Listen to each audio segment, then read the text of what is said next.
किया है तो सब्सक्राइब करके कमेंट में हर हर महादेव लिख दें। हे भगवान भोलेनाथ, जो भी भक्त इस कथा को पूरा सुनेगा और कमेंट हर हर महादेव लिखेगा, उनके परिवारों पर हमेशा कृपा बनाए रखना। दोस्तों, अब भगवान भोलेनाथ जी देवी मंदोदरी से कहते हैं, हे देवी मंदोदरी, किसी समय की बात है।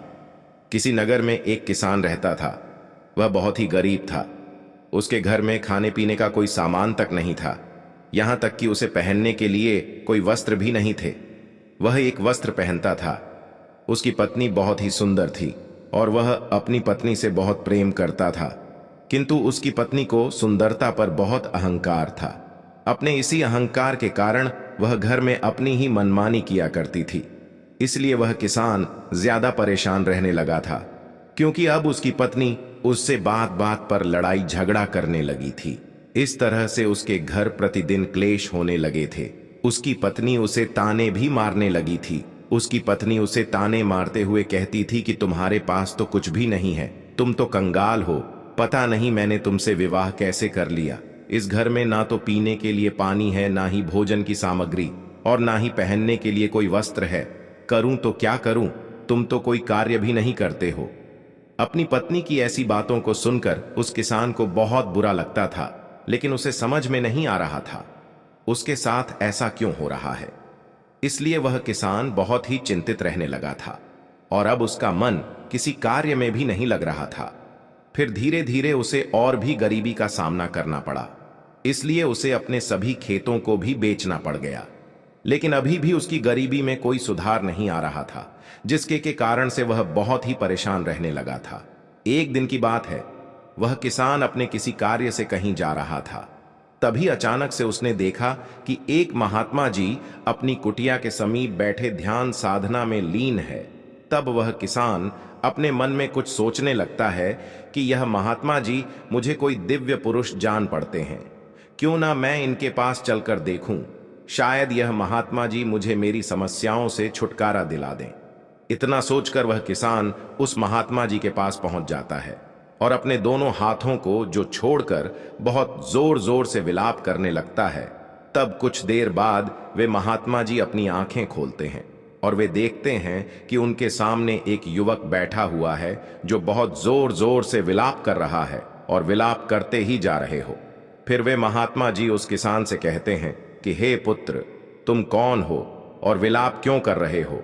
उन महात्मा जी की बात को सुनकर वह किसान उनसे कहता है कि हे मुनिवर, मैं इस नगर का एक गरीब किसान हूं और मैं इस वजह से विलाप कर रहा हूं क्योंकि मेरी पत्नी मुझसे लड़ाई झगड़ा करती है और मुझे ताने मारती रहती है कि तुम्हारे पास क्या है, तुम तो कंगाल हो, इस घर में खाने पीने पहनने के लिए कुछ भी नहीं है, पता नहीं मैंने किसके साथ विवाह कर लिया है। इसी तरह के ताने मेरी पत्नी प्रतिदिन मारती रहती है, लेकिन मैं बहुत मेहनत करता हूं, फिर भी थोड़ा सा ही धन कमा पाता हूं जिससे मैं अपने परिवार का पालन पोषण करता हो। वह किसान आगे कहता है, हे मुनिवर, आप मुझे वह उपाय बताएं जिसको करने के बाद मेरी पत्नी मुझसे झगड़ा ना करें और मैं बहुत जल्द धनवान बन जाऊं। उस किसान की बातों को सुनकर वे महात्मा जी उससे कहते हैं, हे पुत्र, तुम पहले विलाप करना बंद करो। मैं तुमको 3 चीजें बताने वाला हूं जिसे प्रत्येक पुरुष को अपनी पत्नी की अवश्य देखना चाहिए, और अगर कोई भी पुरुष अपनी पत्नी की इन तीनों चीजों को देख लेता है तो उस व्यक्ति को धनवान बनने से विधाता भी नहीं रोक सकता है।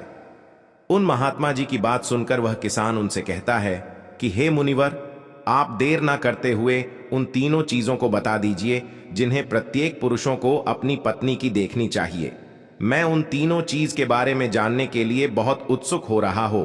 तब वे महात्मा जी उस किसान से कहते हैं, हे पुत्र, इतनी उत्सुकता ठीक नहीं है, मनुष्य को हमेशा धैर्यवान होना चाहिए। तो चलो, मैं अब तुमको वे तीनों चीजें बता देता हूं जिन्हें प्रत्येक पुरुषों को अपनी पत्नी की उन तीनों चीजों को अवश्य देखना चाहिए। लेकिन मैं तुमको उन तीनों चीजों के बारे में एक अत्यंत महत्वपूर्ण कथा के द्वारा बताने वाला हूं, इसलिए तुमको मुझसे एक वादा करना होगा कि जब मैं इस कथा को सुनाऊंगा तब तक तुम्हें इस कथा को सुनना होगा।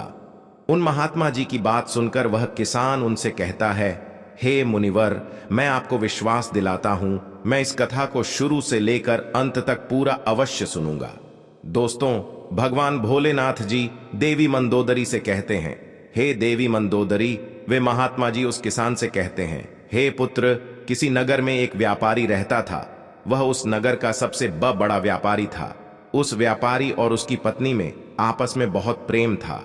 वे दोनों एक दूसरे से बहुत प्रेम करते थे और उनके घर में कभी भी लड़ाई झगड़ा नहीं होता था।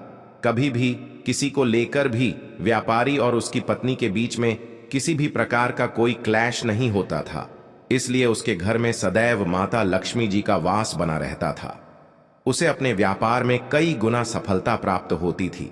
व्यापारी और उसकी पत्नी के बीच में इतना प्रेम था कि उसके आस पड़ोस के लोग उनके इस प्रेम को देखकर ईर्ष्या करने लगे थे, जिसकी वजह से कुछ स्त्रियां तो व्यापारी की पत्नी से बात तक भी नहीं करती थीं।